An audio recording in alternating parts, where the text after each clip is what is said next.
இன்றைக்கி நம்ம என்ன பார்க்க போகிறோம் அப்படின்னா விருதுநகரோட மரங்கள், மாவட்ட மரங்கள், அதை பற்றி நம்மளை சொல்கிறதுக்காக பாட்டி சார் வந்திருக்காரு. என்ன சொல்கிறாங்க? வணக்கம், சிவனேசன் சார். நான் உங்கள் முனைவர் முருகன், தாவரவியல்.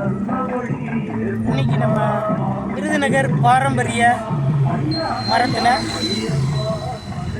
மிக அற்புதமான மருத்துவ குணம் கொண்ட, எல்லோரும் எளிதில் அடையாளம் காணக்கூடிய, இந்த மண்ணிற்கே உகந்த சிறப்பு வாய்ந்த மரமான வெட்பாலை மரத்தை பார்க்கணும். வெட்பாலை மரம், இதனுடைய தாவர அறிவியல் பெயர் என்பது ரைட்டியா டிங்டோரியா. இதனுடைய தாவர அறிவியல் பெயர் ரைட்டியா டிங்டோரியா. இந்த மரத்தை நாம் எவ்வாறு எளிதில் அடையாளம் காணலாம் என்றால், இதனுடைய இலைகள் கொய்யா இலைகள் போல இருக்கும். ஒரு இலையை நாம் இம்மரத்திலிருந்து விற்கும் பொழுது அதிலிருந்து பால், வெண்மையான நீத்த தன்மை கொண்ட பால் படிக்கும். இதை வைத்து இதை நம்ம கண்டுபிடிச்சிடலாம். இதை மாதிரி பால் வரக்கூடிய இந்த தாவரமானது அப்போசைனேசி என்ற குடும்பத்தை சார்ந்தது.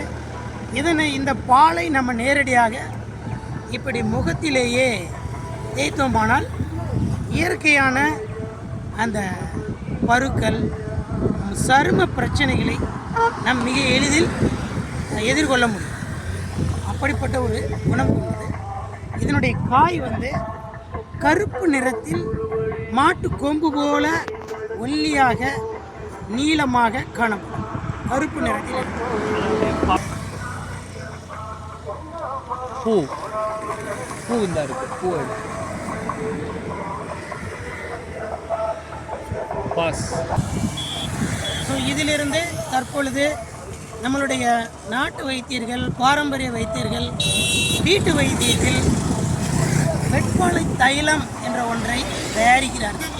சர்வசாதாரணமாக இந்த இலைகளை எடுத்து கட் பண்ணி துண்டு துண்டாக வெட்டி சுத்தமான தேங்காய் எண்ணெயில் போட்டு வெயிலில் 3 நாட்கள் வைத்து எடுத்தோம் என்றால் இதில் இருக்கக்கூடிய பச்சை கிடைக்கும். அந்த எண்ணெயில் இறங்கி விடுகிறது. அந்த எண்ணெய் பச்சை நிறத்தில் காணப்படும்.